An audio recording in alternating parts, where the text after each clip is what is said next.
we are together here to focus on a very important and crucial issues that are related to our security. So first, as the name suggests, a national level seminar on cybersecurity.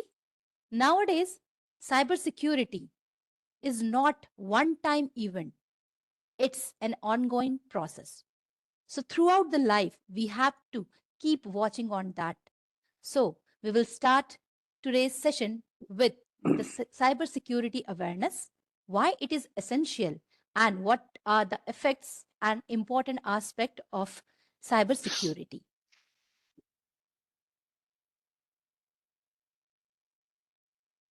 So let me present.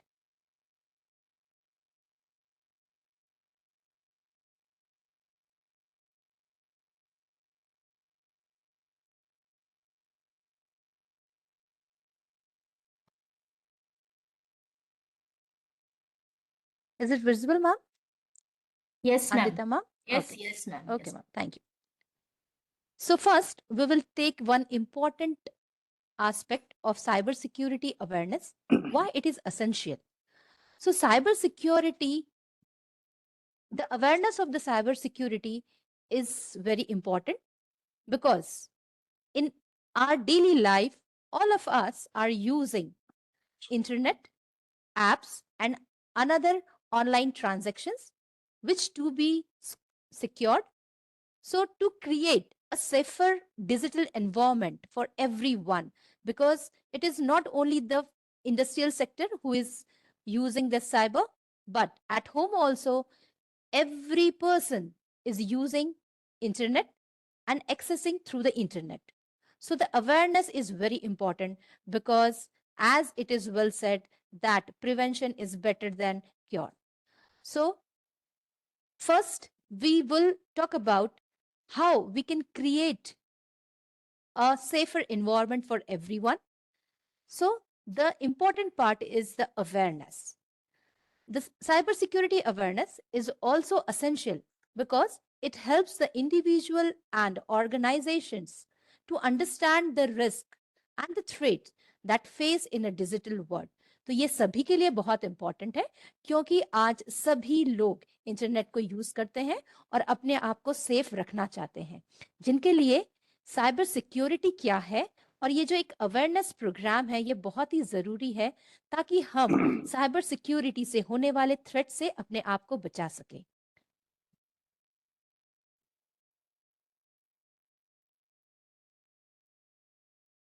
Here are few reasons why the cyber security awareness is critical.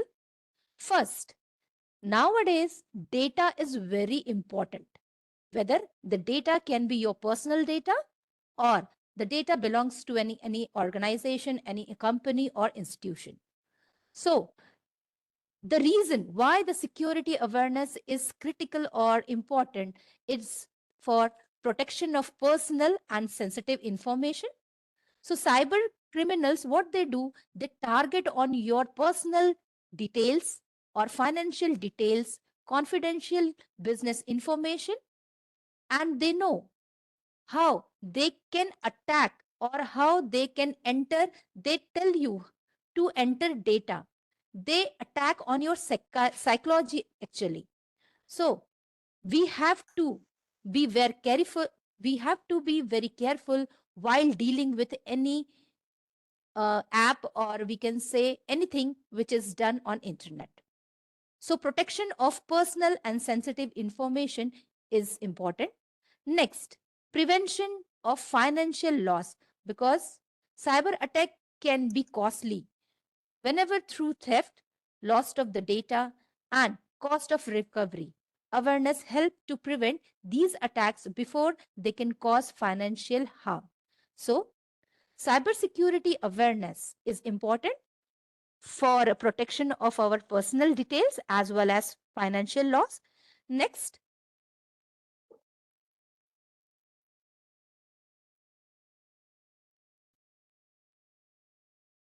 we will continue with all the impact of attacks also.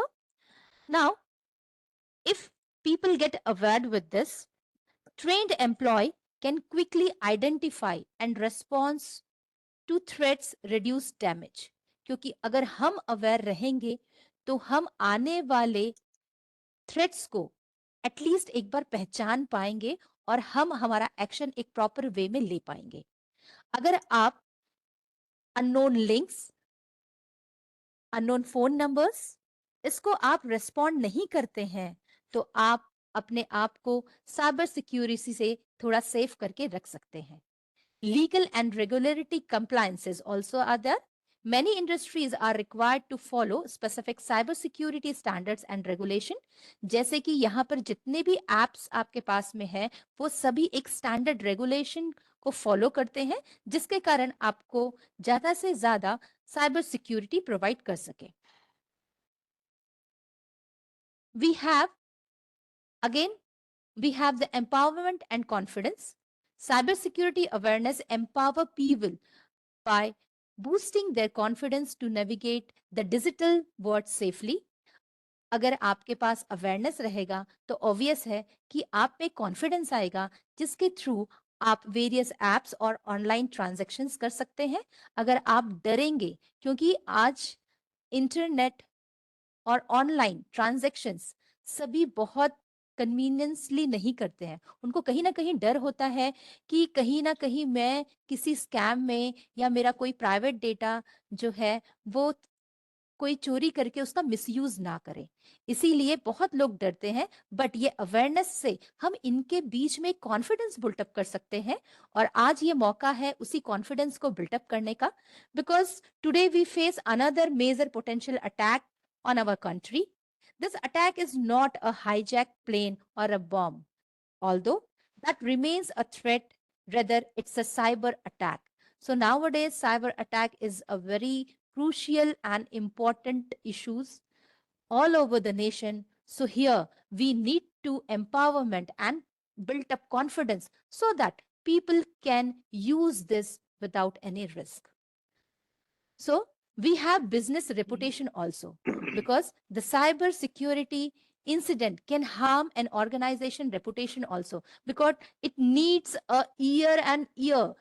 long year to build our reputation. But due to cyber attacks और business जो है वो आपका protect करना बहुत important है क्योंकि यहाँ पर हमारे कस्टमर का ट्रस्ट जो है वो हमारे लिए बहुत इंपॉर्टेंट है. अगर हम अपने कस्टमर्स को अवेयर कर सकें सो दैट कि वो किसी भी प्रकार के साइबर अटैक से अपने आप को बचा के रख सकते हैं तो उसके लिए भी हमारा ये अवेयरनेस बहुत ज्यादा जरूरी है.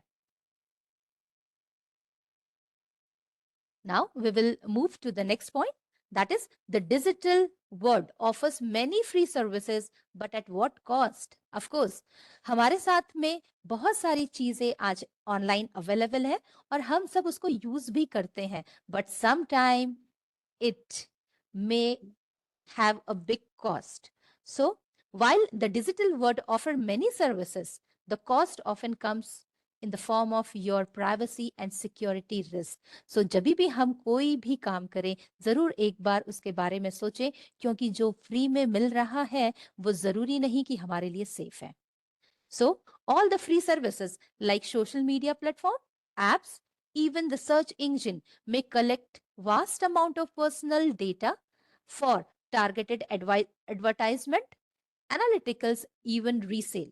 So हमारे पास में बहुत सारे ऐसे सोशल मीडिया आएंगे जहां पर आप अपने आप को इन्वॉल्व कर सकते हैं लेकिन आपका जो डेटा है वो हमेशा सेफ रखिए. जितना डेटा आपको लगता है कि ये बस उतना ही डेटा इंपॉर्टेंट आपको देना है सिर्फ उतना ही दीजिए. वो भी देते समय आप हमेशा ध्यान रखिए कि उसका सोर्स कौन है, हम किसे प्रोवाइड कर रहे हैं, इसका कोई मिसयूज तो नहीं होगा. सो think over it before giving any confidential data or your personal details.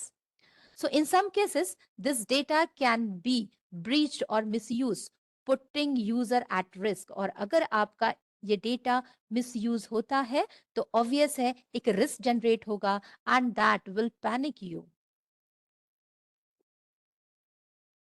सो जितनी भी फ्री सर्विसेज आप कलेक्ट कर सकते हैं उसके प्रॉफिट तो है बट उनका कभी कभी एक हिडन कंसर्न भी होता है, वो यूजर्स के सामने नहीं आ पाता है।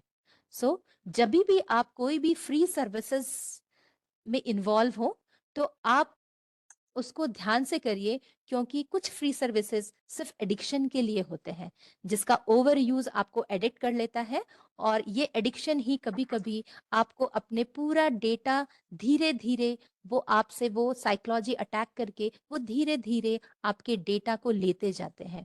सो सम हाउ आपको ये एक कॉन्शियस में रखना पड़ेगा, एक केयरफुल रहना पड़ेगा कि जितने भी फ्री सर्विसेज आपको अवेल की जा रही हैं, please read about it and use carefully.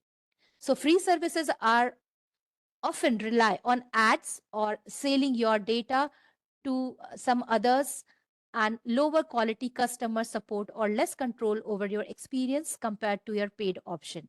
So sometime जितना भी आपका डेटा है वो किसी और को भी सेल किया जा सकता है. So nowadays data is very important. So again, we need to be careful when we are using the free services which are available on net or internet.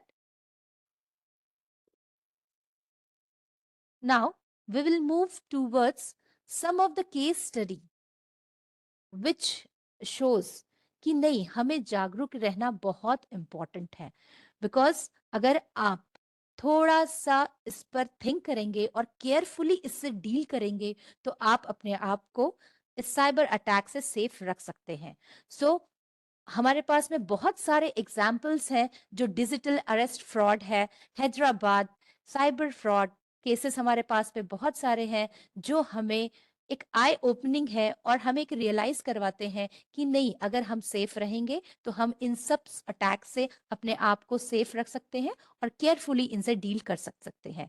So we have different examples like Mangaluru में operations हुए जहां पर Santosh Kumar Kannada just इनसे इनको एक call आया और उनको बोला कि आप किसी चीज में आपका मोबाइल जो है वो इलीगल डीड्स में आपका मोबाइल का इन्वॉल्वमेंट है, तो अगर आप एक अरेस्ट से बचना चाहते हैं तो प्लीज इतना इतना पे करिए. इसका मतलब अगर आप देखेंगे तो जो भी अटैकर्स हैं उन्होंने यहाँ पर आपके ब्रेन पर डायरेक्टली एक अटैक किया है which deals with your image, because every one is very careful about him और हिज और हर इमेज, बिकॉज रेपुटेशन हमारे लिए बहुत इंपॉर्टेंट है. सो साइकोलॉजी यहाँ पर फंसाया गया उनको कि आप जो है आप इस डीट पे आपने ऐसा ऐसा किया है और आपके पास ये सब आपके ऊपर ये सब एलिगेशंस है. सो जब भी हम साइबर अटैक्स जो है वो हमारे साइकोलॉजी पर एक अटैक करता है और उस टाइम हम पैनिक होकर हम उनके झांसे में आ जाते हैं, वो जैसा बोलते हैं हम वैसा करते हैं. सो ये एक साइकोलॉजी हमारे माइंड पर उन्होंने एक अटैक किया होता है. सो इस टाइम पर हमें रिक्वायरमेंट होती है कि हम अपने मेंटल स्टेट को एक स्ट्रॉन्ग स्टेट पे रखें, और आपको पता है कि आप कहीं पर इन्वॉल्व नहीं है तो उनसे डरे नहीं, कॉन्फिडेंटली आप उनको आंसर्स करिए, और हो सकता है तो आपके फैमिली मेंबर्स को भी इसमें इन्वॉल्व करिए, बिकॉज फैमिली का सपोर्ट ऐसे सिचुएशंस में बहुत बहुत इंपॉर्टेंट है. इस समय हमें डरना नहीं है कि हम किसी के साथ शेयर करेंगे तो हमारी रेपुटेशन या इमेज पर कोई असर होगा, बट इस समय यहाँ पर हमें मेंटल सपोर्ट की बहुत जरूरी है. So it is important to share with others so that the confidence that we need at this time can be used to take out from the situations. So we have next examples जहां पर 24-year-old Kiran from Shahpur Jahangir district, यहाँ पर भी इनको digital arrest fraud case में seize किया गया था. So we have a multiple examples जो हमें सिखाते हैं कि हम अपने आप को कैसे सेव कर सकते हैं और हमें अपने आप को इस साइबर सिक्योरिटी अवेयरनेस से जुड़ा रखना है.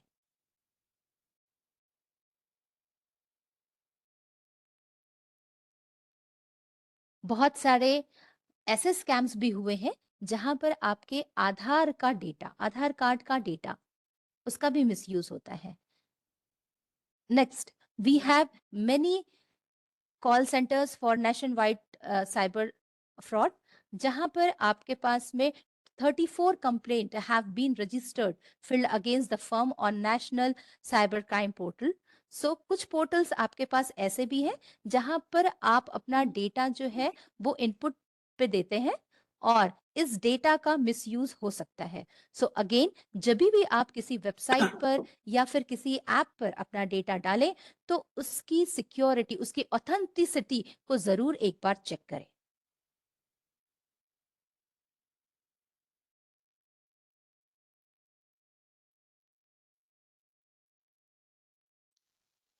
So, as I said, data is very important. So, यहाँ पर हमारे पास जो डेटा है वो डिफरेंट टाइप का हो सकता है. So, we have the type of data. We have personal information data जो आपकी आइडेंटिटी को बताता है. So, type of the data में फर्स्ट नंबर पर आता है personally identifiable information. So, this information can be used to identify an individual, such as your name, your address, your phone number, email, social security number, etc. So, अगर हम data को divide करें तो ऐसा एक डेटा है जिससे आपकी आइडेंटिटी क्रिएट होती है. Next, it is often protected under privacy laws because it can be used for identity theft or fraud it exposed. ये सब डेटा यूज करके आपकी एक आइडेंटिटी कोई क्रिएट कर सकता है, एक फेक आइडेंटिटी आपकी क्रिएट कर सकता है. Next we have the protected health information, ऐसा डेटा जो आपके हेल्थ से रिलेटेड हो. So this refers to any data related to a personal health status or healthcare services such as your medical report, your diagnosis, your treatment plan or prescriptions. And all this data is highly sensitive. So it should be secured enough because अगर आपका ये data leak होता है, steel होता है तो इसका misuse हो सकता है. सो आपका जितना भी डेटा है उसे आप मिसयूज से प्रिवेंट करके रखें और अनऑथराइज्ड एक्सेस इसका भी ध्यान रखें.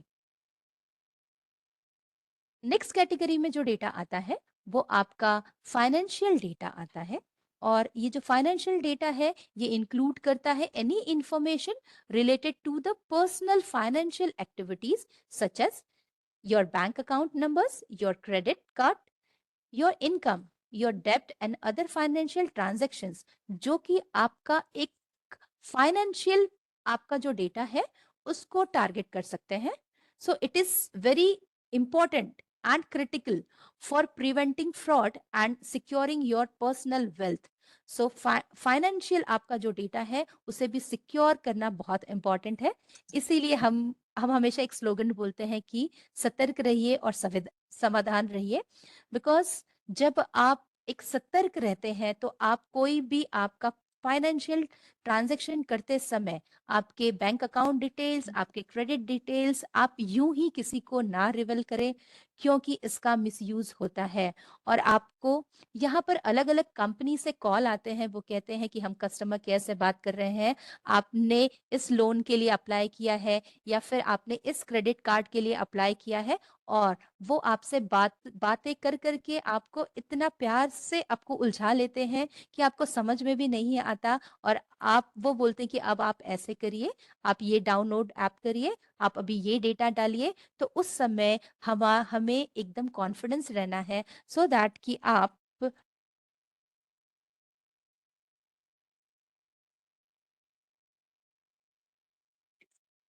Hello okay okay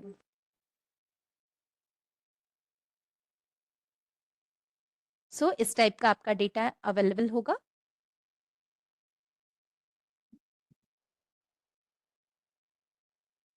we have social media risk also. Social media में आपकी आइडेंटिटी थेफ्ट हो सकती है and we need to have very careful in this that or dear participants, हमारे पास में हमें अपने आप को बहुत प्रोटेक्टेड रखना है और इस चीज के लिए हमें हमारा जो स्क्रीन टाइम है वो लिमिट करना है. वेरीफाई, आपके सोर्सेस को आप वेरीफाई करिए, आपके यूज सिक्योरिटी मेजर्स करिए and stay educated. So these are the ways you can protect yourself and to keep you safe. Now we are talking about the next session of Shield. This is the national awareness for securing digital futures. Basically, cyber fraud, the percentage of cyber fraud is increasing in a drastic manner. From 2020 to coming days, around 900% increase found in this cyber type of crimes, and 50,000 cases are in 2024, and till the 2026 currently 80,000 cases of cyber crimes are registered. Of this, 62% cases are never reported. People are very hesitating. बहुत सारे लोग ऐसा करने में डरते हैं कि अगर हमने कुछ रजिस्टर्ड कर लिया केसेस तो हमें कुछ दिक्कत हो जाएगी, और इसमें से 93% जो केसेस है वो वुमन रिलेटेड है. को बहुत तकलीफ होती है साइबर क्राइम से, और ये 93% केसेस जो है all are related to the woman. So woman जो है बहुत ही आसान टारगेट साइबर क्रिमिनल के लिए है. सो हमें हमारे बहनों को, हमारे माता भगिनियों को संभालना, इसीलिए इस तरह का ड्राइव हमने शुरू किया है आभा मैडम के गाइडेंस के अंडर में. तो let's start with the presentation. Objectives of my presentation is photomorphing, deepfake, cyberbullying, game fraud, digital footprint, and how to be safe online. These are the objectives. What is deepfake? Deepfake से क्या होता है कि कोई किसी का image या किसी का वीडियो अलग अलग टूल्स के माध्यम से एक अलग नया चेहरा दिया जाता है, पॉपुलर चेहरा दिया जाता है. उस डीपफेक से माध्यम से किसी भी इमेज को अलग तरह से एआई का टूल यूज करके या अलग अलग फोटोमॉर्फिंग टूल्स अवेलेबल है ऑनलाइन, उसका यूज करके किसी दूसरे के इमेज बनाई जाती है. इसमें से बहुत ही पॉपुलर केस है रश्मिका मंदाना का. रश्मिका मंदाना का एक डीप फेक वीडियो आया था. डीप फेक वीडियो में रश्मिका मंदाना को एक बहुत ही ऑब्सीन फोटो दिखाया गया था. ऑब्सीन फोटो में उनको दिखाया गया जो उनका था ही नहीं, किसी दूसरे एक्ट्रेस का था, किसी दूसरे कंट्री के एक लेडी का वो इमेज था, जो उसको बताया गया था कि ये रश्मिका मंदाना का उसको इमेज बना के ऐसा बताया गया और वो वायरल किया गया ताकि लोगों को समझ में आए कि ये रश्मिका मंदाना है. और उस इमेज के कारण रश्मिका मंदाना को बहुत तकलीफ हुई थी, उनके ऊपर बहुत कमेंट होने लगे. तो जब उन्होंने रिपोर्ट किया तब जाके पता चला कि ये रश्मिका मंदाना का फोटो नहीं है और ये किसी दूसरे व्यक्ति का फोटो है. और इसके कारण, इस फोटो के कारण रश्मिका को बहुत तकलीफ हुई. सोशल मीडिया एंगेजमेंट बढ़ा, जिसके कारण जो भी इस इमेज को जिसने टार्निश किया था उसको फायदा पहुंचा और उनका व्यूअरशिप बढ़ गया. लेकिन इम्पैक्ट तो रश्मिका पे हो गया. ये कुछ प्रॉब्लम है डीप फेक वीडियो का. This is the news actually. Rashmika Mandana deepfake. Delhi police has registered the case and करीब 6 लोगों को उन्होंने अरेस्ट कर लिया उस केस में. ये बहुत ही पॉपुलर केस था. उसके बाद इलेक्शन, जब इलेक्शन आते हैं तो ऐसे वीडियोस, किसी दूसरे व्यक्ति के वीडियो दिखाए जाते हैं. ये सिर्फ इंडिया की बात नहीं है, ऑल ओवर द वर्ल्ड ये सब केसेस होते हैं. और इंडिया में इस तरह के इलेक्शन में, 2024 के इलेक्शन में, 2025 के महाराष्ट्र के इलेक्शन में, कई इलेक्शन में, इंडिया के इलेक्शन में भी ये बहुत सारे केसेस रजिस्टर्ड हो गए. अराउंड 2000 केसेस रजिस्टर्ड हुए ड्यूरिंग द इलेक्शन. तो इलेक्शन के दौरान भी ये केसेस सर्ज होते हैं. पॉपुलर केस है कि केजरीवाल जी, अरविंद जब चीफ मिनिस्टर थे अरविंद केजरीवाल, उनके ऊपर ईडी ने चार्ज लगाया था लीकर स्कैम का.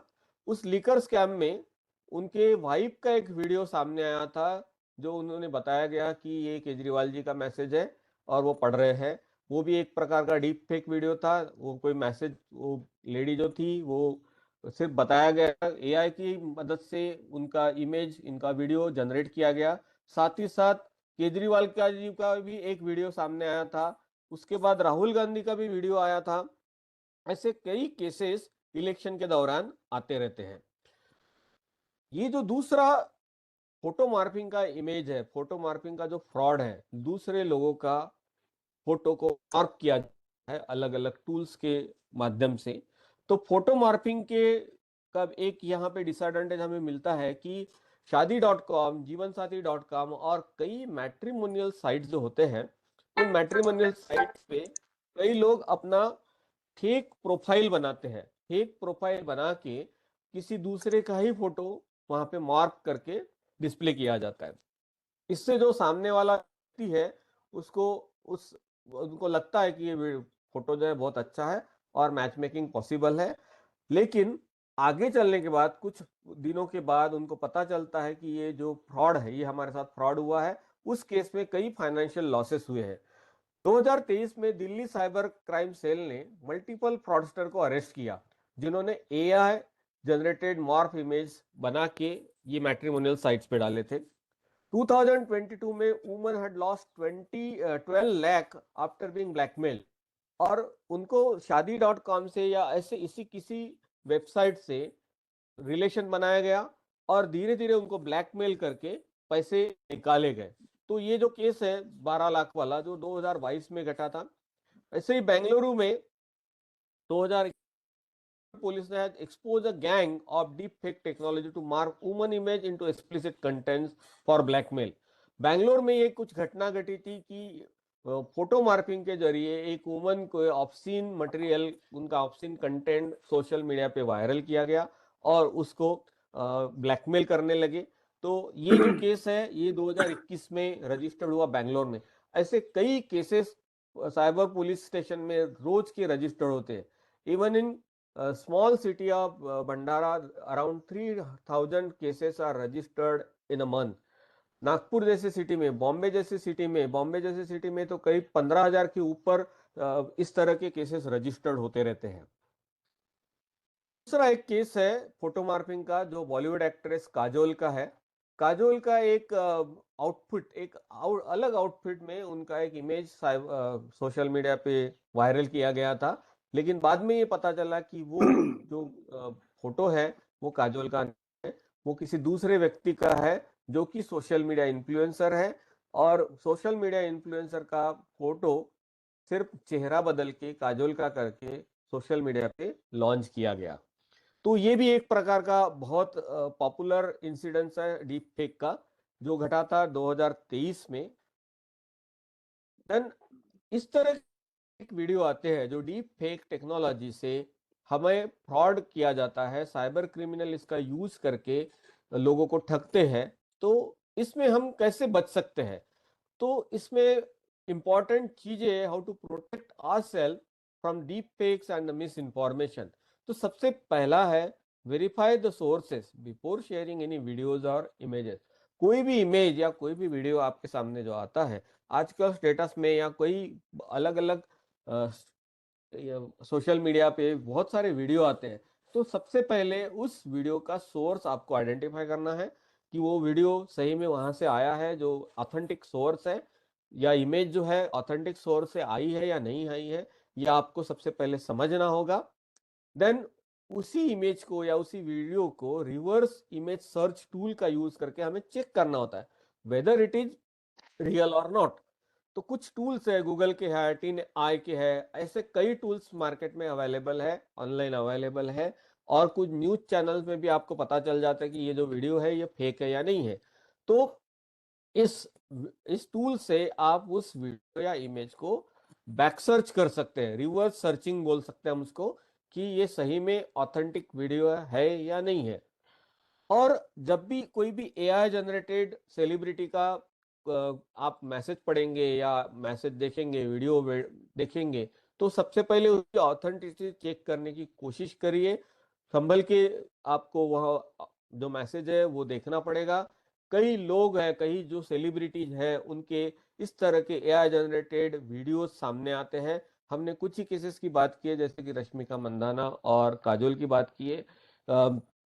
हमारे जो फाइनेंस मिनिस्टर है सीतारामैया जी मैम, उनका भी एक डीप फेक वीडियो आया था। पीएम मोदी के आते ही रहते हैं, ऐसे कई जो सेलिब्रिटी है उनके वीडियोस आते रहते हैं डीप फेक में। तो हमें समझना होगा कि कौन से वीडियो फेक है, कौन से वीडियो रियल है। तो इन वीडियोस को आपको रिपोर्ट भी करना पड़ेगा। Report deepfake content on social media platform. अगर कोई वीडियो आपके ग्रुप में आता है तो आपने बताना चाहिए, हमें खुद होके आगे आना चाहिए और ये बताना चाहिए कि this video is fraud, don't share it again. तो हमें आना चाहिए। साथ ही साथ साइबर पुलिस को भी हम कंप्लेंट कर सकते हैं और बता सकते हैं कि ये जो वीडियो है या जो भी कंटेंट आया है वो फेक है। Educate others about the dangers of miss information. लोगों को बताना चाहिए, हमने लोगों को या हमारे स्टूडेंट्स को, हमारे बच्चों को बताना चाहिए कि इस तरह की वीडियो, इस तरह की इंफॉर्मेशन अगर शेयर करते हैं तो क्या हो सकता है। तो इस तरह के वीडियो न शेयर करना बहुत इंपॉर्टेंट चीज है। तो इस तरह के वीडियो कभी भी शेयर नहीं करना चाहिए और लोगों को बताना चाहिए कि इस तरह की वीडियो के बारे में, और एजुकेशन देना चाहिए। दूसरा हमें बात करना है cyber bullying, emotional manipulation and fraud. कई केसेस होते हैं साइबर बुलिंग के। साइबर बुलिंग यानी इस तरह का फ्रॉड है जो ऑनलाइन किसी को धमकाया जाता है, ऑनलाइन किसी के इमोशन के ऊपर टिप्पणी करते हुए या उसको इमोशनल कंटेंट उसका उसको डराना, धमकाना और कुछ नया फ्रॉड करना। फाइनेंशियल ट्रांजैक्शन इसमें बहुत मैटर करता है। एक बहुत पॉपुलर केस है 2023 का, Kerala honey trap. Group of scammers emotionally manipulated a man by briefing them social media. कुछ रोमांटिक कन्वर्सेशन और कुछ इमेजेस और मार्क करके, ऑब्सीन इमेजेस को मार्क करके एक व्यक्ति को हनी ट्रैप में फंसाया गया। हनी ट्रैप में फंसाया गया, कुछ लेडीज का यूज करके उस हनी ट्रैप में उसको फंसाया गया और कई लाख रुपए उससे ऐंठे गए। तो उसको डर था कि पब्लिकली वो ह्यूमिलेट ना हो, उसका जो सोशल स्ट्रक्चर था वो डिस्टर्ब ना हो, उसकी इमेज सोसाइटी में टार्निश ना हो। इसीलिए ऐसे लोग फंसते जाते हैं और वो मुंह मांगे जो भी दे उनको, उनकी डिमांड जैसे जैसे आती है वो डिमांड फुलफिल करने लगते हैं। तो ये हनी ट्रैप का मामला जो रजिस्टर्ड हुआ 2023 में, ऐसे कई मामले पुलिस के पास रहते हैं जो कई लोग उसमें फंसते जाते हैं और धीरे धीरे धीरे धीरे पैसे देते जाते हैं। तो एक इमेज जो मॉर्फ की जाती है या ऑब्सिन इमेज अगर कहीं शेयर हो जाती है तो उसका भुगतान कई लोगों को करना पड़ता है। सिर्फ लेडीज लोगों को नहीं, जेंट्स को भी ये चीजें सफर करती है। तो हमें सोचना चाहिए जब भी हम कोई इंटरनेट पे काम करते हैं तो हमें कैसी फोटो शेयर करना है, क्या कैसे यूज करना है और किस इमेज के ऊपर ध्यान देना है, ये भी हमें इम्पोर्टेंट है, देखना है। तो जो केरला हनी ट्रैप जो था उसी के बारे में यहाँ पे लिया है। एर्नाकुलम पुलिस ने 11 लोगों को उसमें अरेस्ट किया उस केस में। हिमांशु मिश्रा का एक केस, एक बहुत ही ब्रिलियंट स्टूडेंट था हिमांशु मिश्रा, जो 22 साल का था, 22 साल का है, बिहार से बिलोंग करता है। हिमांशु को ऑनलाइन गेमिंग एडिक्शन था और इस एडिक्शन में पूरे देश को एक शॉक दे दिया कि ये एक गेम का एडिक्शन कितने लेवल तक जा सकता है। ये एक प्रॉमिसिंग स्टूडेंट था और बहुत ही ब्रिलियंट स्टूडेंट था, आईआईटी का स्टूडेंट था, लेकिन ऑनलाइन गेमिंग के फ्रॉड से, ऑनलाइन गेमिंग के हैबिट से उसके ऊपर 96 लाख का लोन हो गया। 96 लाख की उसका डेप्ट हो गया। आप देख सकते हैं इमेज को। ये जो है 22 साल का जो आईआईटी एस्पिरेंट था, ऑनलाइन गेम के कारण वो एक कर्जे में डूब गया, 96 लाख का कर्जा उसके ऊपर हो गया। तो इस तरह का फ्रॉड होता है और लोग फिर एक बार अगर कर्जे में डूब जाते हैं, कई एप्स है जिससे लोग कर्जे उठाते हैं, छोटे छोटे स्मॉल स्मॉल लोन्स के ऐप बहुत सारे अभी ऑनलाइन मिलते हैं। 10,000, 5,000, 2,000 स्टूडेंट ये लोन लेते हैं। लेकिन ये लोन कहाँ तक जा सकते, एक बहुत ही बड़ा एग्जाम्पल है हिमांशु मिश्रा का। आप देख पाएंगे कि इस छोटे से उम्र में उसने 96 लाख का कर्जा कर लिया, जो कि स्टूडेंट था, जिसको आईआईटी में जाना था, उसका सपना रह गया। तो इस तरह के साइबर बुलिंग से हमें कैसे बचना है, कैसे सेफ रहना है? Do not share personal photos और financial details with online stranger. कभी भी कोई भी पर्सनल फोटो या फाइनेंशियल डिटेल किसी भी अनजाने व्यक्ति को ना दे। कोई भी फोटो पर्सनल, कोई भी पर्सनल फोटो, हम बार बार बोल रहे हैं कि कोई भी पर्सनल फोटो। बहुत सारे स्टूडेंट अपने फ्रेंड को पर्सनल फोटो शेयर कर लेते हैं कि नहीं ये मेरा अच्छा फ्रेंड है, ये कभी कुछ नहीं करेगा, लेकिन बाद में कैसी सिचुएशन आती है आप बता नहीं सकते। तो कभी भी कोई भी पर्सनल यानी एकदम पर्सनल फोटो भी किसी को भी कभी भी शेयर नहीं करना चाहिए, कोई भी रहे वो। तो क्योंकि इसका कौन सा इम्पैक्ट होगा ये हम बता नहीं सकते आगे चल के। Use privacy setting on social media to limit access to the personal information. जो भी हमारी पर्सनल इंफॉर्मेशन है वो कैसे शेयर होना के लिए सोशल मीडिया ऐप्स पे कई सेटिंग्स होते हैं। वो सेटिंग्स आपने एक्टिवेट करना चाहिए कि किस व्यक्ति को कौन से फोटो दिखने चाहिए, कौन से फोटो किसी ने एक्सेस करना चाहिए। ये सब चीजें आप वहां पे सेट करके रख सकते हैं। वेरीफाई जॉब ऑफर्स, जो भी बहुत सारे जॉब ऑफर्स आते हैं आजकल ऑनलाइन, जॉब का भी फ्रॉड होता है कि आपको एक ऑफर लेटर दिया जाता है लेकिन वो ऑफर लेटर सही है या नहीं है, उसकी ऑथेंटिसिटी का पता करना बहुत डिफिकल्ट है। लेकिन ये भी आपको पता करना चाहिए कि ये जॉब ऑफर सही है या नहीं है। फाइनेंशियल स्कीम्स बहुत सारे मार्केट में लॉन्च होते हैं ऑनलाइन, आपको बहुत ऐसा इमेज बताते हैं कि ये जो फाइनेंशियल प्रोडक्ट है ये आपके लिए सही है, सेफ है, और इसमें बहुत सारे प्रोस्पेक्ट्स है। आप देखो इंस्टाग्राम में कई शेयर मार्केट के वीडियो आते हैं कि ये वाला स्टॉक ले लो, ये अभी हाइक होने वाला है। बट वो कुछ खुद खुद जिनका वो शेयर रहता है, जिन कंपनी का शेयर रहता है, वही लोग कुछ कुछ लोगों को, सोशल मीडिया इन्फ्लुएंसर को लेके ऐसे तरह के वीडियो बनाते हैं। तो कभी भी इस तरह का वीडियो देख के शेयर परचेस करना दिक्कत हो सकता है। तो पहले उसकी ऑथेंटिसिटी चेक करो और ये आगे बढ़ो। ऑनलाइन लोन्स के बारे में हमने बात की है, तो ऑनलाइन लोन जब हम लेते हैं तो देखो उसको सही समझो और बाद में ही वो ऑनलाइन लोन लेने की कोशिश करो ताकि इस पे कोई आगे कोई दिक्कत ना आए। रिपोर्ट साइबर बुलिंग और ब्लैकमेल अटैक cybercrime.gov.in। इस तरह का साइबर बुलिंग हो रहा है, आपको कोई अगर ऑनलाइन ब्लैकमेल कर रहा है या फोन आ रहे हैं, ऑप्शन फोन आ रहे हैं या कुछ कंटेंट आपको भेजा जाता है, तो कभी भी तुरंत cybercrime.gov.in पे रिपोर्ट करना बहुत जरूरी है। अपने फैमिली मेंबर्स को इस तरह के बारे में बताना चाहिए। टीनेजर से उनको बहुत ही आसानी से, बहुत ही प्रिकॉशसली समझाना पड़ेगा कि इस तरह का अगर कुछ क्राइम होता है तो आप पहले अपने घर में बताइए और फिर रिपोर्ट करिए। कुछ भी छुपाने की जरूरत नहीं है, बहुत लोगों के साथ ऐसा होता है, लेकिन आगे जाने से पहले ये सब चीजों को रिपोर्ट करना बहुत ही इंपॉर्टेंट है। और कई हैकर्स है यूज करते हैं हमारी सोशल इंजीनियरिंग और हमारा डेटा चुराते हैं। बहुत ही पॉपुलर केस है जो कि झारखंड से आता है। जामतारा एक नाम का गांव है। जामतारा की एक वेब सीरीज भी आई थी जो नेटफ्लिक्स में बहुत पॉपुलर हुई। उस जामतारा से सभी करीब करीब जो भी टीनेजर्स लोग थे वो सब इस तरह के बैंकिंग फ्रॉड में इन्वॉल्व थे। कई लोगों को फोन करते थे कि आपका इस तरह का एक पॉलिसी है जिसके पैसे जमा है गवर्नमेंट में सीज हो जाएंगे, इस बैंक अकाउंट है, ये बैंक अकाउंट का आपको केवाईसी करना है। इस तरह के फोन आते हैं और लोग अनजाने अनजाने में उनको ओटीपी शेयर करते हैं, पिन शेयर करते हैं, और अगर जैसे ही आपने ओटीपी शेयर किया या पिन शेयर किया आपके अकाउंट से कई पैसे चले जाते हैं।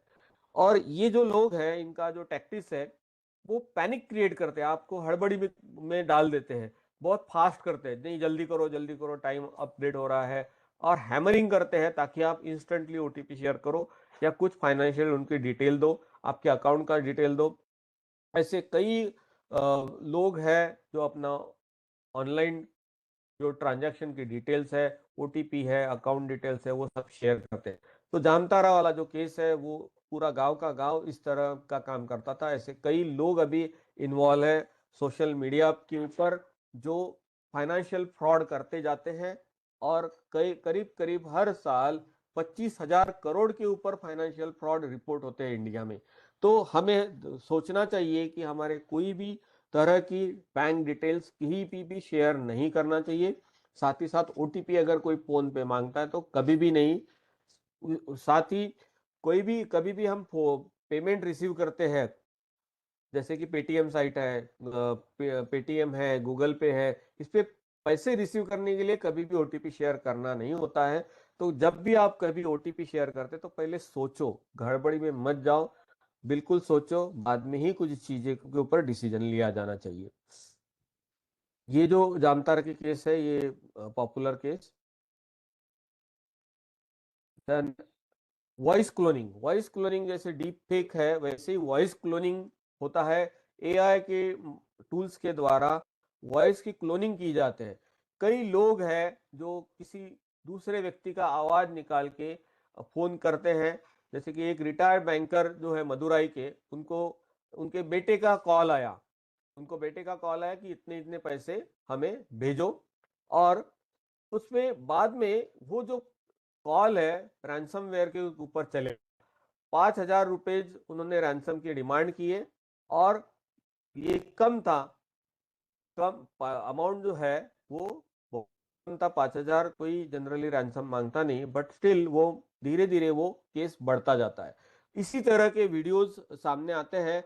वॉइस क्लोनिंग का एक और अच्छा एग्जाम्पल है कि एक महाराष्ट्र के बहुत ही पॉपुलर आईपीएस अधिकारी थे, उनका फेक वॉइस से लोगों को डराना धमकाना चालू हो गया था, आप इतना पैसा जमा करो नहीं तो आपके ऊपर केस हो जाएगी।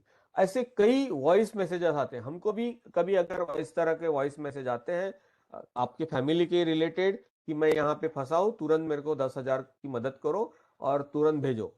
लेकिन इस वॉइस मैसेज का कोई भी कॉल आता है या कोई भी कॉल इस तरह का मैसेज आता है वॉइस मैसेज, तो पहले उसकी ऑथेंटिसिटी चेक करो।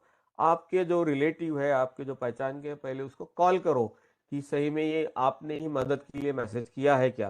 पहले ऑथेंटिसिटी चेक करो, बाद ही में उसको रिपोर्ट करो, या उसको पैसे देना है तो बाद में दो। बट अगर अगर आपको लगता है कि ये फेक है तो तुरंत उसका रिपोर्ट करना चाहिए। कई यूपीआई कस्टमर रिलेटेड केयर्स है जिसपे आप फाइनेंशियल ट्रांजैक्शन का कॉल दे सकते हैं। अगर फेक हेल्पलाइन आती है, बहुत सारे लोग क्या करते हैं कि पेटीएम, गूगल पे, फोन पे से बात कर रहे हैं कि ये हेल्पलाइन नंबर है और ये आपको डिटेल फाइनेंशियल ट्रांजैक्शन आपको शेयर करना पड़ेगा, नहीं तो आपका यूपीआई ब्लॉक हो जाएगा। तो ऐसे कई कॉल भी आते हैं, तो पहले उनको सोचो समझो और उसकी ऑथेंटिसिटी चेक करो, बाद में उसको रिप्लाई करो। कुछ केसेस है online gaming related. Class 7 boy losses ₹5 lakh from parent account in online gaming fraud. Online gaming fraud में एक लखनऊ की केस है, 5 लाख जो है उनके पेरेंट के अकाउंट चले गए। Money was siphoned off under the guise of progressing to the new stages. बच्चे जब गेम खेलते हैं ऑनलाइन तो एक स्टेज के बाद दूसरी स्टेज आती है, दूसरी के बाद तीसरी आती है, तो बच्चे एक स्टेज के ऊपर आगे बढ़ते जाते हैं।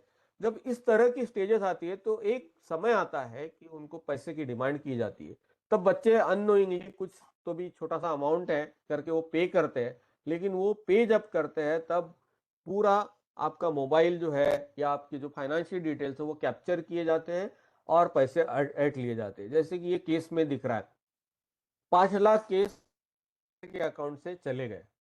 तो इस तरह का जब भी ऑनलाइन गेम होता है। और एक घटना घटी थी धुले, महाराष्ट्र में एक धुले नाम का गांव है, धुले नाम का शहर है।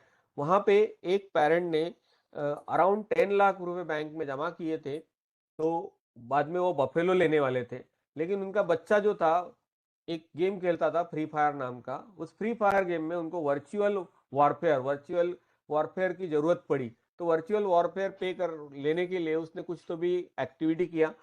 तो उस एक्टिविटी में उसके पेरेंट के 7 लाख रुपए, 10 लाख में से 7 लाख रुपए चले गए। तो एक फार्मर के ऊपर इम्पैक्ट हो गया होगा। इस तरह कई फ्रॉड होते हैं जो बच्चे हैं अननोइंगली ओटीपी शेयर कर लेते हैं, फाइनेंशियल डिटेल्स शेयर कर लेते हैं, जो पेरेंट को पता ही नहीं चलता। तो इस तरह के केस होते हैं। तो क्या करना चाहिए हमें?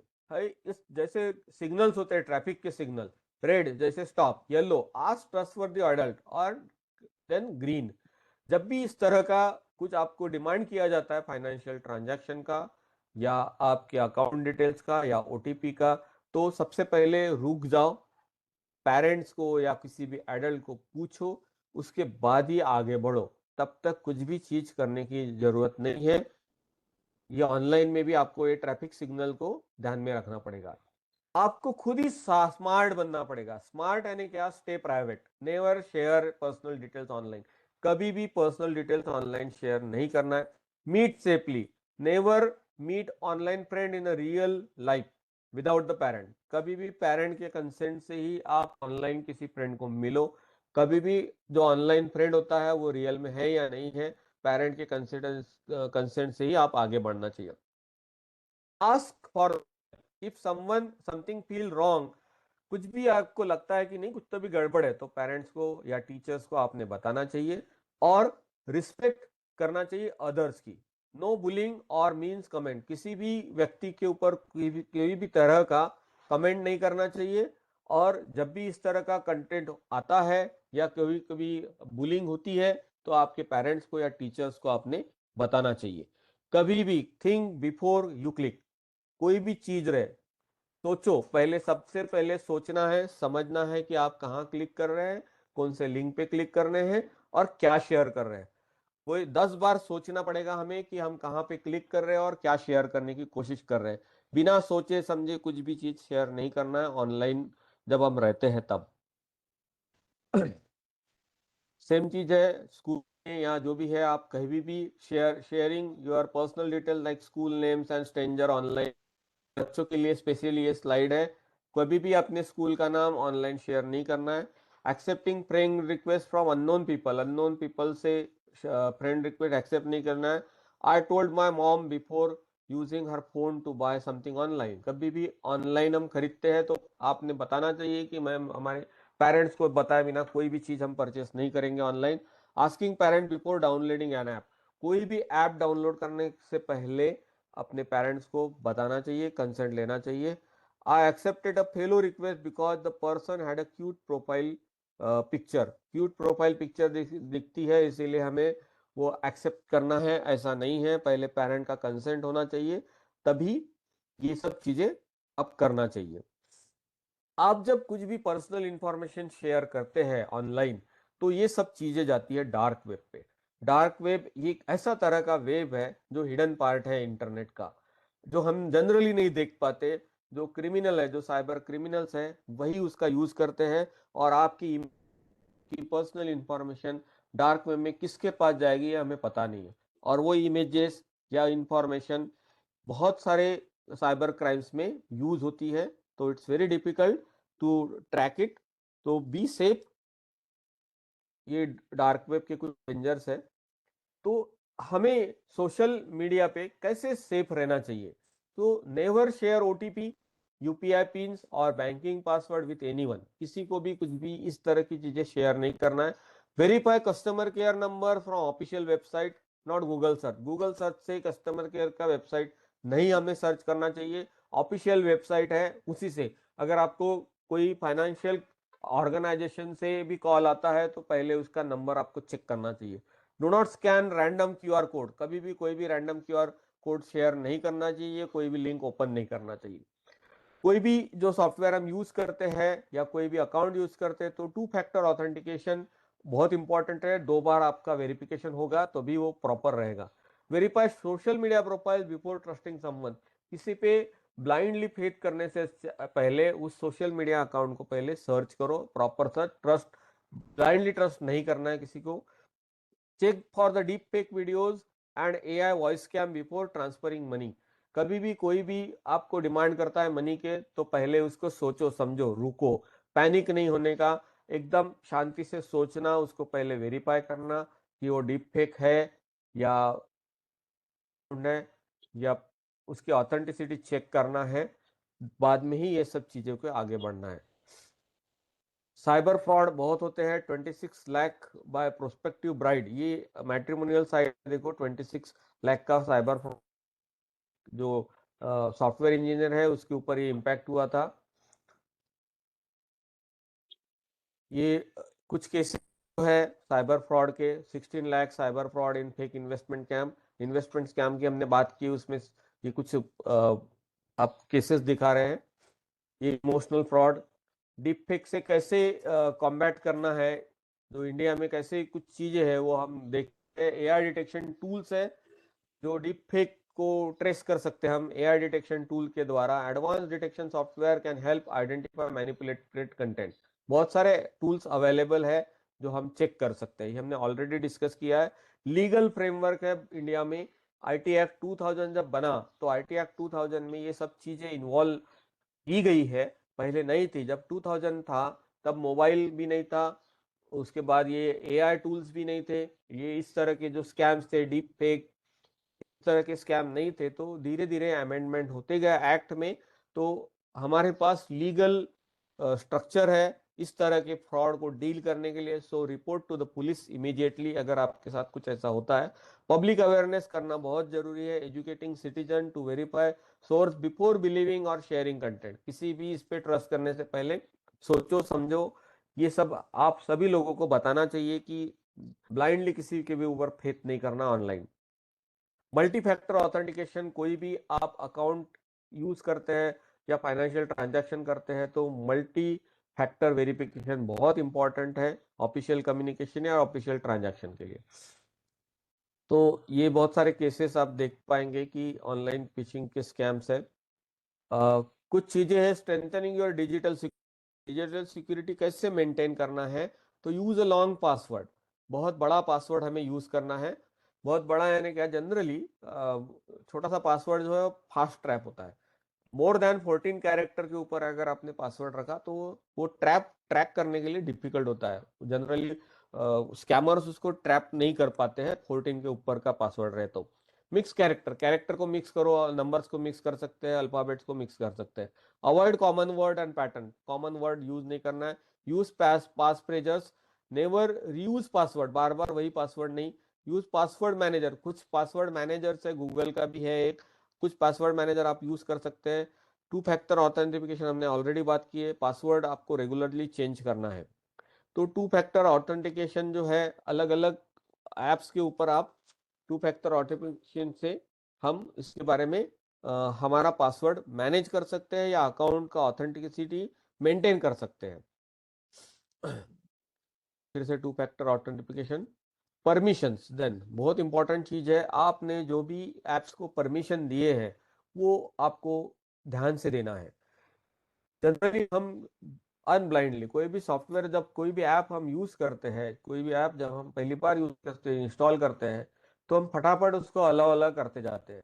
तो कभी भी किसी भी ऐप को जब आप परमिशन देते हैं तो देखो समझो, कैमरा माइक्रोफोन उसकी आपने परमिशन दी है। हम व्हाट्सएप को ऑलवेज ऑन करके परमिशन देते हैं, या कई ऐप जो है उनको परमिशन देते हैं तो आपका माइक्रोफोन ऑलवेज ऑन रहता है, आपका कैमरा ऑलवेज ऑन रहता है। तो जब भी हम किसी ऐप को परमिशन देते हैं तो पहले आपने उसको समझना चाहिए, सोचना चाहिए कि आपने परमिशन किस लिए चाहिए उस ऐप को। वो बहुत डेंजरस साबित हो सकती है। जैसे कि हम ऑलवेज ऑन लोकेशन करते हैं, तो ऑलवेज ऑन लोकेशन कभी नहीं करना चाहिए। जब आपको लोकेशन की ऑन की जरूरत होती तब आप ऑन करो। माइक्रोफोन कैमरा की परमिशन जो है वो भी लिमिटेड होनी चाहिए। फुल फाइल स्टोरेज का एक्सेस, गैलरी का एक्सेस, बैकग्राउंड ऐप एक्टिविटी, ये सभी ऐप्स को देना बहुत जरूरी नहीं है। अगर आप कोई गाना या सॉन्ग्स का ऐप यूज करते हैं, फॉर एग्जाम्पल स्पॉटिफाई, उसको कैमरे की क्या जरूरत है, उसको आपकी गैलरी की क्या जरूरत है। तो पहले सोचो, अगर वो परमिशन मांगता है तो उसको आप डिनाई करना चाहिए। ब्लाइंडली कोई भी ऐप को परमिशन नहीं देना चाहिए। तो इस तरह के जो कंटेंट्स है वो आपको सेफ रख सकते हैं। देन के बारे में हम बात कर सकते हैं। डिजिटल फुटप्रिंट जो है कि आप ऑनलाइन कोई भी एक्टिविटी करते हैं, ऑनलाइन जो भी एक्टिविटी करते हैं वो रिकॉर्ड होती है। हम कोई भी वेबसाइट सर्च करते हैं तो उसका उसका पूरा डिटेल्स सर्चिंग में रहता है, कुकीज में स्टोर रहता है। तो इसीलिए जब भी आप किसी भी वेबसाइट पे जाते हैं तो उसका जो हिस्ट्री है वो डिलीट करना चाहिए, कुकीज डिलीट करना चाहिए। हम जिस वेबसाइट पे जाते हैं, अगर हमने कहीं कोई वेबसाइट में एसी सर्च कर लिया तो बार बार आपको एसी लेने के लिए बताया जाता है।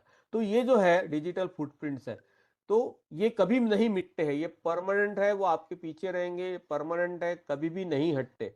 तो डिजिटल फुटप्रिंट जो है परमानेंट होते हैं। ये आपको उसके ऊपर ध्यान देना पड़ेगा कि ये डिजिटल फुटप्रिंट कहीं मेंटेन कर रहे हैं, और ये जो डिजिटल फुटप्रिंट फ्रॉडस्टर या साइबर क्रिमिनल यूज करते हैं आपके खिलाफ कुछ क्राइम करने के लिए। तो फुटप्रिंट के कारण आप कुछ तकलीफ में आ सकते हैं। तो always clear your cookies, cash and browsing history. Again third party cookies है, उसके ऊपर ध्यान देना है, वो डिसेबल करना है। ब्राउजर के कुछ एक्सटेंशंस होते हैं जो कुकीज को ब्लॉक करते हैं, जैसे कि यू ब्लॉक, ओरिजिन, घोस्टरी, ये आप यूज कर सकते हैं। पर्सनल डेटा जो है वो शेयर नहीं करना है फिर से, क्योंकि वो कुकीज में शेयर होता है। पासवर्ड मैनेजर या एनक्रिप्टेड कम्युनिकेशन करना चाहिए, उसके लिए बहुत सारे ऐप में सेटिंग्स होती है, वो आपने एक्टिवेट करना चाहिए। स्ट्रॉन्ग पासवर्ड आपने यूज करना चाहिए। स्ट्रॉन्ग पासवर्ड के लिए बहुत ही, जैसे कि यहाँ पे एक एग्जांपल दिया हमने, स्कोर 9। हमें अगर स्कोर आया सीजीपी यूनिवर्सिटी एग्जाम में, हमें स्कोर आया 9, तो स्कोर को आप इस तरह मैनेज कर सकते हैं, upper case, lower case, account detail सब कुछ मिला के अपना नया पासवर्ड सेट कर सकते हैं। तो पासवर्ड जब देते हैं तो थोड़ा कॉम्प्लिकेटेड देना चाहिए। तो इस तरह से डिजिटल फुटप्रिंट के ऊपर आपने ध्यान देना चाहिए। Thank you. Is changing. Tell me honestly, have you ever wondered how do even well-educated, aware people get trapped? Today we explore that shift. Earlier, cyber crimes were most technical. It depended on systems, code, and vulnerabilities. But today, something deeper has changed. Cybercrime is no longer just a battle of technology. It is a silent game of understanding and influencing the human mind. आज जब cyber अपराध केवल सिर्फ तकनीक विषय नहीं रह गया, ये मानव मनोविज्ञान का विषय बन गया है. The focus has shifted from systems to behavior. अब अपराधी सिस्टम नहीं तोड़ते, वो इंसान को इस तरह से प्रभावित करते हैं कि निर्णय स्वयं वो हम ही लोग लेने लग जाएं.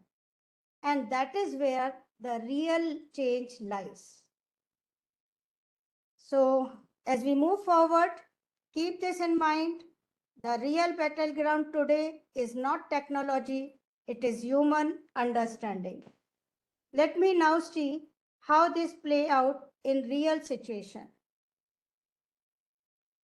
So I want you to just imagine the situation. Look at the screen and imagine the situation. You are sitting peacefully at home. Everything is normal, just like any other day. Suddenly your phone rings. You pick up the call. And this is cyber crime department speaking. अब आपकी दिल की धड़कन सिर्फ तेज ही नहीं, बहुत तेज होने लगती है. And before you even understand, the next sentence comes. Your mobile number is involved in digital activities. आप क्या करेंगे ऐसे समय? सोचेंगे या डरेंगे? Most of us will panic, no doubt. डर के आगे विवेक हार जाता है. And they know this. Fraudsters know this. And now the next step. They don't give you time to think. They say join video call immediately. And then you see a person in uniform. Background looks official. Everything feels real. And you are under digital arrest. Do not disconnect the call. They order. अब क्या होता है? आपका decision आपका नहीं रहता.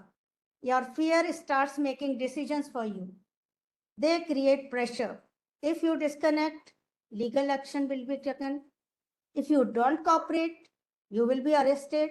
और इस पूरी प्रक्रिया में they isolate you. They don't allow you to talk to anyone. क्यों? Because they know जब इंसान अकेला होता है तो बहुत जल्दी प्रभावित हो जाता है.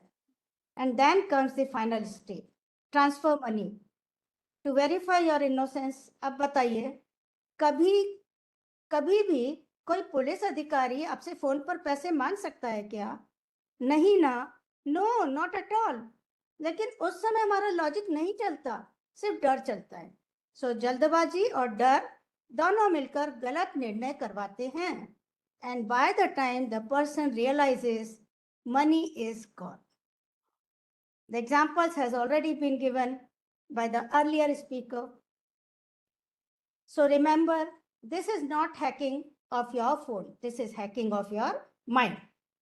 And the moment you allow fear to control you, you give control to the fraudster. So डर से नहीं, समझ से निर्णय लीजिए. Let's see the remedies. Yes. तो अब यह सवाल नहीं है कि फ्रॉड कैसे होता है, और सवाल यह है कि अब हम खुद को कैसे बचाएं.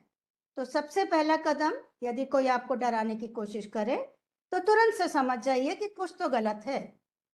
जहां डर है वहां ठहरना जरूरी नहीं है. B strong. Never continue such calls under pressure.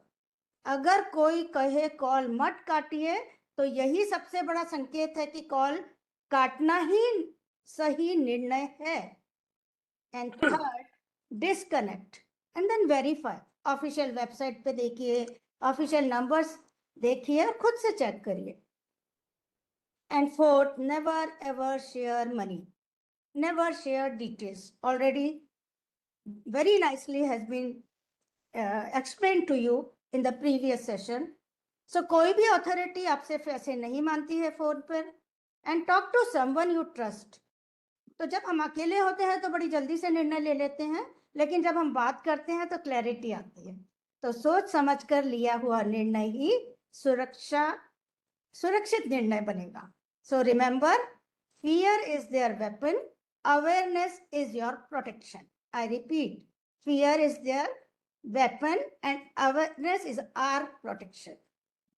So now we will go to our next slide and एक गहरे स्तर पर आते हैं.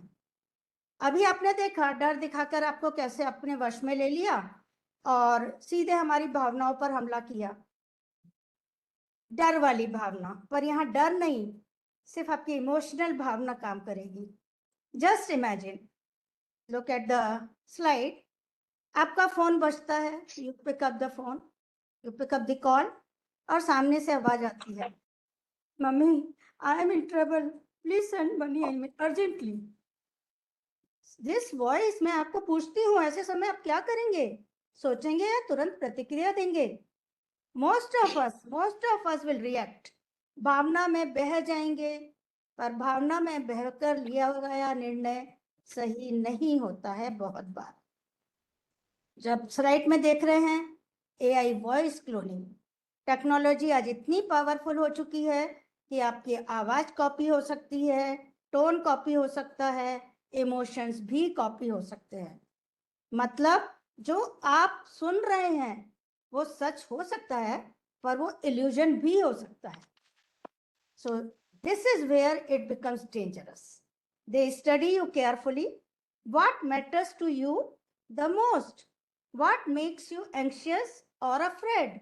And third thing, the situation where your emotions override your logic. Fraudsters don't randomly call. They trigger the right emotion at right moment.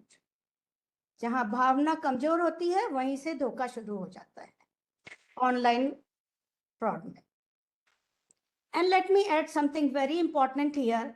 Please don't misunderstand. This is not about blaming technology or AI, artificial intelligence. Every powerful tool in this world has two sides. We do not stop driving vehicles on roads because accidents can happen. True now? So we learn to drive responsibly. In the same way, we need to know that AI is a powerful enabler, and but its misuse depends on the human intent. So the issue is not AI. The issue is how humans choose to. Please unmute everyone, Anandita. So the issue is not AI. The issue is how humans choose to use it. अब हम अगला point, urgent request. Notice one thing, they never give you time. They say act now, immediately, don't delay. क्यों? क्योंकि जल्दबाजी में हम सोचते कम है और करते ज्यादा है ना. So understand this clearly that यह स्कैम टेक्नोलॉजी का नहीं है, यह आपकी भावना का है. And the most dangerous part is that You don't even realize that you are being guided step by step by someone else. इसलिए हमेशा एक बात याद रखिए, जब भावना तेज हो तो निर्णय को धीमा रखिए. एंड वन मोर, सोचकर किया गया निर्णय आपको सुरक्षित रखेगा. So next time pause, verify and then act. And of course what remedies are there. तो सवाल यह है कि अब भावना ही टारगेट है तो बचाव कैसे करें. तो पहला कदम है कि जब भी कोई मैसेज या कॉल आए, इमोशन को डिस्टर्ब नहीं होना. अपने आप को इमोशनली डिस्टर्ब ना करें. तुरंत डिसीजन मत लीजिए. जब मन विचलित हो तो निर्णय को थोड़ा सा स्थगित करना बुद्धिमानी है. Always verify, call back, cross check, किसी और से कंफर्म करिए, क्योंकि आप उसी समय रिएक्ट कर रहे हैं तो भी आप पैसे भेजने भी वाले हैं. तो अगर 5 मिनट रुक के आप सब कुछ वेरीफाई कर लेंगे तो आपका क्या जाएगा, बहुत कुछ खराब होने वाला नहीं है. यही काम आप 5 मिनट बाद भी कर सकते हैं, लेकिन प्रॉपरली वेरीफाई और क्रॉस चेक करके.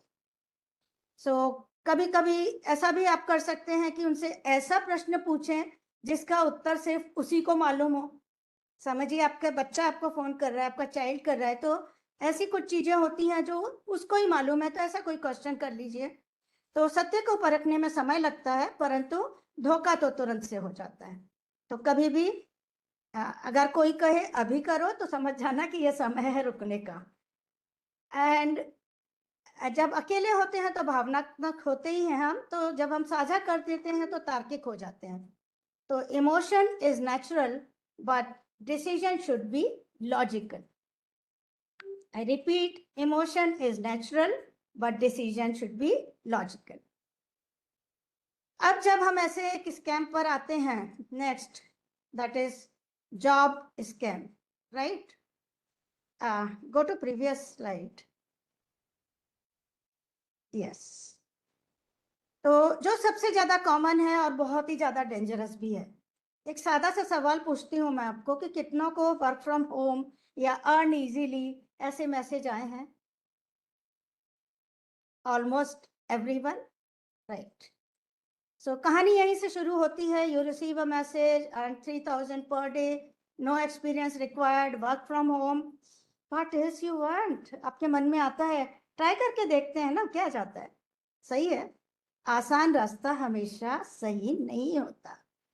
They do not ask for money initially, they attract you, they give you small task, small payment. अब क्या होता है कि आपका ट्रस्ट बिल्डअप होने लगता है, आप सोचने लगते हैं कि ये तो जेन्युइन है, मुझे पैसे भी मिले. मीठी शुरुआत अक्सर गहरे जाल की निशानी होती है. सो धीरे धीरे रजिस्ट्रेशन फीस दीजिए, इन्वेस्टमेंट कीजिए, ज्यादा कमाइए. अब डिसीजन कौन ले रहा है, आप या आपका बना हुआ विश्वास. So they push you deeper. आप सोचते हैं कि मैंने इतना इन्वेस्ट किया, अब कम कर देते हैं. तो जहां लालच और विश्वास दोनों मिल जाते हैं वहीं धोखा जन्म लेता है. And then fraudster disappears. No message, no reply, no money. अब रियलाइजेशन आता है, यहाँ जॉब नहीं था, ये तो जॉब नहीं था, ये ट्रैप था. सो understand this clearly. This is not just a scam, it's a process. Attraction, trust, investment, and exploitation. And the most dangerous part is you don't feel getting cheated at the beginning. You feel confident. इसलिए हमेशा एक बात याद रखिए कि मुफ्त की चीज सबसे महंगी पड़ती है. अगर कोई कहे इजी मनी, क्विक अर्निंग, तो pause, verify, then decide. So scammers do not sell jobs, they sell illusion. And now let's see the remedies. Yes. So जब हम ये समझ चुके हैं कि नहीं, रेमेडीज प्लीज प्रीवियस स्लाइड. अब जब हम ये समझ चुके हैं कि ये ट्रैप कैसे काम करता है, तो बचाव कैसे करें भी समझना जरूरी है. तो पहली बात, कोई भी जेन्युइन जॉब आपसे पैसा नहीं मांगती. तो जब पैसे पहले देने पड़े तो वो लाभ नहीं, खतरा है. और दूसरा, कोई ऑफर बहुत आसान लगे तो ये एक वार्निंग सिग्नल है. इसे अवॉइड करिए, इग्नोर करिए और हमेशा वेरीफाई करिए सोर्स को. कंपनी, वेबसाइट, रिव्यू सब कुछ चेक करिए. And fourth is avoid unknown platforms like random Telegram join, job groups, क्योंकि अनजान रास्तों पर चलना अक्सर गलत दिशा में ले जाता है। तो and fifth, the most important, never continue after the first job. अगर एक भी बार आपके मन में डाउट आ जाए ना, तो please stop immediately. So remember, job offers should build your career, not take your money. And now next scam is shopping scam. ये जरा हल्का सा विषय है, लेकिन खतरा तो बहुत बड़ा है इसमें भी। Tell me honestly, who here do not like shopping? Oh, I don't think anyone would raise the hand. और डिस्काउंट मिले तो तब तो शॉपिंग और भी अच्छी लगती है, राइट? सो यहीं से अपनी कहानी शुरू होगी। Open Instagram, Facebook, flat 70% of, only today, limited stock. जरूरी है? ये जरूरत है या टेम्पटेशन है? लालच में लिया गया निर्णय अक्सर नुकसान देता है। तो एक बहुत ही पावरफुल कंसेप्ट काम करता है, psychological trigger, FOMO, fear of missing out. FOMO, fear of missing out. आप सोचते हैं आज नहीं लिया तो मौका चले जाएगा, and without thinking we click, we pay. अब स्लाइड में देखिए, advance payment, unknown seller, no proper details, but still we pay first, and then no product, no reply, seller blocked. तो अब रियलाइज होता है कि ये तो ऑफर नहीं था, ये ट्रैप था। सो understand this clearly, this scam is not about products, it is about the psychology. They use attraction, urgency, temptation, and we respond with impulse. And the most dangerous part is we do not feel cheated at first. We feel smart because we think we got a deal. इसलिए एक बात हमेशा याद रखिए, मेरे पापा जी कहा करते थे, सस्ता रोए बार बार, महंगा रोए एक बार। सो तब किसी और संदर्भ में कहा करते थे, लेकिन आज तो इस संदर्भ में भी ये कहा जा सकता है। तो नेक्स्ट टाइम जब आपको कोई अनबिलीवेबल ऑफर दिखे, तो please pause, check, and then buy. I'm not saying don't buy, but please pause and check first so that you don't regret later on. Okay? Let's see the remedies. अब तो सवाल तो है, जब temptation इतना strong हो तो भाई खुद को कैसे बचाएं? तो सबसे पहला कदम है, ऑफर अच्छा लग रहा है, तुरंत से विश्वास मत करिए। हर चीज जो चमकती है वो सोना नहीं होती। And second, never rush to buy. अगर लिखा है ओनली टुडे, लिमिटेड स्टॉक, तो समझ जाइए कि थोड़ी अर्जेंसी क्रिएट की जा रही है। हकीकत में है या नहीं ये तो वही जानते हैं, लेकिन हम तो फंस सकते हैं ना। तो always verify the seller, reviews, ratings, website authenticity, सब कुछ चेक कर लीजिए। And avoid advance payment to unknown sellers as far as possible. Cash on delivery है तो प्लीज, और या फिर ट्रस्टेड प्लेटफॉर्म है तो प्रेफर करिए। And pause before clicking buy now. बस 10 सेकेंड रुकिए, सोचिए, खुद से पूछिए क्या यह सच में जरूरी है। So shopping should be a choice, not an impulse. So control your click before it controls your money. And one fraud, yes UPI फ्रॉड। Next,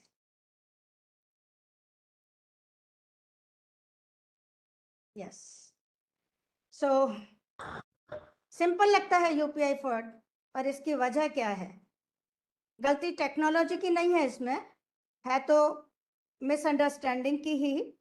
late me ask you something, QR code scan करने से पैसा आता है या जाता है? पहले हमारे स्पीकर ने भी यही बात आपसे समझाने की कोशिश की है, मैं भी कर रही हूँ कि QR कोड, ये कंफ्यूजन है, ये सबसे बड़ा ट्रैप है। UPI पिन डालने का मतलब होता है कि आप पैसा भेज रहे हैं। Receiving money never requires a pin. So यह लाइन अगर आप याद रख लें तो आधे से ज्यादा स्कैम यहीं खत्म हो जाएंगे। अधूरी जानकारी हमेशा हानिकारक होती है। तो अब स्कैम कैसे होता है देखिए। स्कैमर कहता है scan this QR to receive money, refund मिलेगा, बस स्कैन कीजिए। हम सोचते हैं पैसे तो आ ही रहे हैं, कर लेते हैं। बट व्हाट एक्चुअली हैपेंस, आप पैसा रिसीव नहीं कर रहे होते, आप पैसा ट्रांसफर कर रहे होते हैं। And the most important dangerous part is that it happens instantly, no warning, no delay, 1p and the money is gone. So understand this. This is not a technical hack. ये understanding का gap है. Scammer को आपके phone को hack नहीं कर रहा है, वो आपके डिसीजंस को मैनिपुलेट कर रहा है और आपसे वो करवा रहा है जो आपको नहीं करना चाहिए. आपको लगता है कि आप कंट्रोल में हैं अपने पूरे, पर एक्चुअली आप गाइडेड हो रहे होते हैं. तो एक बात रखिए याद कि जब कोई कहे scan this, pause, think and then act. In UPI entering PIN means paying, not receiving. Okay, and then what are the remedies? UPI fraud is very easy to prevent if we remember just few simple rules. First and most important is never ever share your UPI pin with anyone even in your home. Not with anyone, I'm saying, it should remain with you only. Not even with bank staff or anyone, not even with anyone else in your home. जितनी सुरक्षित रखोगे जितना उसको confidential रखोगे उतने ही सुरक्षित रहोगे. Then scan QR code only from trusted sources. And unknown QR code मतलब कि अननोन रिस्क. सो QR भरोसे के लायक नहीं होता है. Always verify the name before entering the pin. And screen पर जो नाम दिख रहा है उसे ध्यान से देखिए. अगर आपको कुछ भी गड़बड़ लगता है तो please stop it immediately and please remember this clearly. Entering PIN means you are paying, not receiving. So no PIN, receiving money, PIN entered, sending money. Simple rule. So if anything goes wrong, हो भी सकता है, इतना भी awareness join करने के बाद भी घटना हो सकती है, then do not forget to report immediately. Call your bank or cyber helpline 1930. Time is very important here. So what is the real problem? Your PIN is not just a PIN, it is your financial safety. So then let's come to next slide. KYC scam. Yes. Now in KYC scam, बहुत simple तरीके से इसकी शुरुआत होती है. Your account will be blocked. You get a message. Your account will be blocked. Update KYC immediately. अब मैं आपसे पूछती हूँ कि सबसे पहला थॉट आपके अंदर क्या आता है? पैनिक. पैनिक ट्रिगर होता है because fear plus urgency will definitely trigger your panic. तो फियर क्रिएट किया जाता है, अर्जेंसी ऐड की जाती है. अब नहीं किया तो अकाउंट बंद हो जाएगा. हम डर और जल्दबाजी में गलत निर्णय लेके बिना कुछ सोचे समझे क्लिक करते हैं. You click the link, enter your details, OTP, password, everything you give. And at that moment, you feel you are securing your account, but actually you are giving access to someone else. And then the data is stolen, account compromised, money lost. जिससे हम सुरक्षा समझ रहे थे वो कभी कभी हमारे लिए बड़ा खतरा भी बन सकता है. तो we have to be very careful. So bank never send KYC update links via SMS. और अगर कोई लिंक आया भी है तो प्लीज कंफर्म फ्रॉम बैंक और गो टू बैंक. सो नहीं है, अगर लिंक आया है तो डेफिनेटली ये फ्रॉड होने के पूरे चांसेस हैं. सो understand this clearly. This scam is not about technology again, it is about triggering your fear. Scammer आपको हैक नहीं करता, वो आपको कन्विंस करता है कि आप खुद एक्सेस दे दें.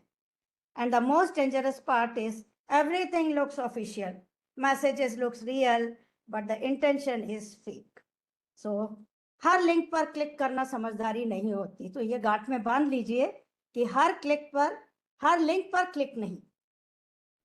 And again, pause, verify, then proceed is the mantra. Then one wrong click will open the door to your entire digital life. So what are the remedies? Now the good news is the KYC scams can be easily prevented. The first thing is verify everything before you trust. Don't trust immediately. Never click unknown links. And unknown links means direct links. Bank never and KYC links, never send KYC links via SMS. And always use official bank apps. तो download भी करना है तो केवल official source से करें. And never share your OPT और personal details with anyone. Then Next is, so proper verification will become your real protection. And now we will look into some cyber crime growth. तो cyber crime growth के बारे में सब कुछ बढ़ रहा है, हमारी इकोनॉमी भी बढ़ रही है, हमारे देश में प्रोग्रेस होते चली जा रही है, हम नए नए आयामों को छूते चले जा रहे हैं, पर साथ में हम क्राइम भी उसी रेट से बढ़ते चले जा रहे हैं। तो इससे बचना है हमें पूरी तरह से। So you can see in the picture the figures are very डरावना, so please do not be one out of them. And next slide. So crime बढ़ रहा है, अब इसका असर क्या है? फाइनेंशियल लॉस, ऑब्वियसली हम अक्सर नंबर्स देखते हैं, करोड़, लैक्स, स्टैटिस्टिक्स अभी भी देखा था और अभी भी देख रहे हैं, लेकिन याद रखिए कि हर एक नंबर के पीछे एक व्यक्ति है, एक परिवार है, एक विश्वास टूटा है। इमेजिन किसी ने अपनी लाइफ सेविंग्स खो दी, जैसे कि एग्जांपल्स में प्रीवियस सेशन में बताया गया, किसी ने बच्चों की फीस के पैसे खो दिए, किसी सीनियर सिटीजन ने रिटायरमेंट फंड को खो दिया। तो सिर्फ धन का नुकसान आर्थिक नहीं होता, ये मानसिक और भावनात्मक भी होता है। और साइबर फ्रॉड में लॉस इंस्टेंट होता है, no warning, no time to react, one click, one PIN, money is gone. तो जो साइकोलॉजिकल इम्पैक्ट होता है वो सबसे बड़ा नुकसान होता है। मनी और ट्रस्ट, जब पैसा जाता है तो इंसान फिर भी समझ लेता है कि हम फिर से कमा लेंगे, पर जब विश्वास टूटता है ना तो डर पैदा हो जाता है, कॉन्फिडेंस डाउन हो जाता है। So understand this that cyber crime is not just financial crime, it is emotional damage as well. So एक बात याद रखिए कि सावधानी से खर्च, लापरवाही बहुत महंगी पड़ती है, बस इतना याद रखिए कि लापरवाह मत बनिए, be aware. So prevention costs nothing, but recovery can cost everything. So protect your money, but most importantly, protect your awareness. And the victim profile, next slide. तो एक महत्वपूर्ण प्रश्न है कि साइबर क्राइम में शिकार कौन होता है? क्या सिर्फ अनएजुकेटेड लोग? क्या सिर्फ सीनियर सिटीजन्स? नहीं, नो, विक्टिम कोई भी हो सकता है और हो रहे हैं, students, professionals, business persons, senior citizens, and even highly educated, even tech-savvy people like us. The reality, क्यों? Because cybercrime is not about intelligence, it is about human behavior. हर व्यक्ति अलग अलग तरीके से टारगेट होता है। स्टूडेंट्स क्विक अर्निंग ट्रैप्स में होते हैं, प्रोफेशनल्स इन्वेस्टमेंट स्कैम में फंस जाते हैं, senior citizens fear based scam में फंस जाते हैं, शॉपर्स डिस्काउंट ट्रैप में आ जाते हैं। तो स्कैमर्स आपको नहीं चुनता, वो आपकी कमजोरियों को चुन रहा होता है और वहीं आक्रमण करता है। So what is common in all victims? Moment of distraction, moment of trust, moment of urgency. So victim बनना गलत नहीं है, लेकिन अवेयरनेस की कमी इस रिस्क को बढ़ावा दे देती है। सो बेहतर है कि हम अवेयर बने और अपने आप को उस कटघरे में ना खड़े होने दें। सतर्क व्यक्ति हमेशा ही सुरक्षित व्यक्ति होता है। It is not about you who you are, it is about how aware you are. So don't think यह मेरे साथ नहीं होगा, थिंक अगर अवेयरनेस नहीं होती तो यह तो किसी के भी साथ हो सकता था। And yes, next slide, think before you click. So click on a link, click on a message, click on buy now, click on accept. So just think before you click anything, because ये click सिर्फ एक click नहीं होता, it can be a decision, it can be a risk, it can be a mistake. So please be aware of all this.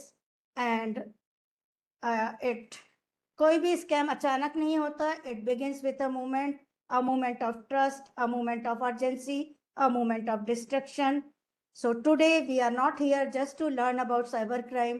We are here to change one habit. Think before you click. I repeat, we are here to change one habit. Think before you click. Because in today's world, one wrong click can open the door to wrong consequences. Let's join the journey together and let's be together and try to keep yourself aware of all the crimes which are happening and try not to get emotionally distracted. So with this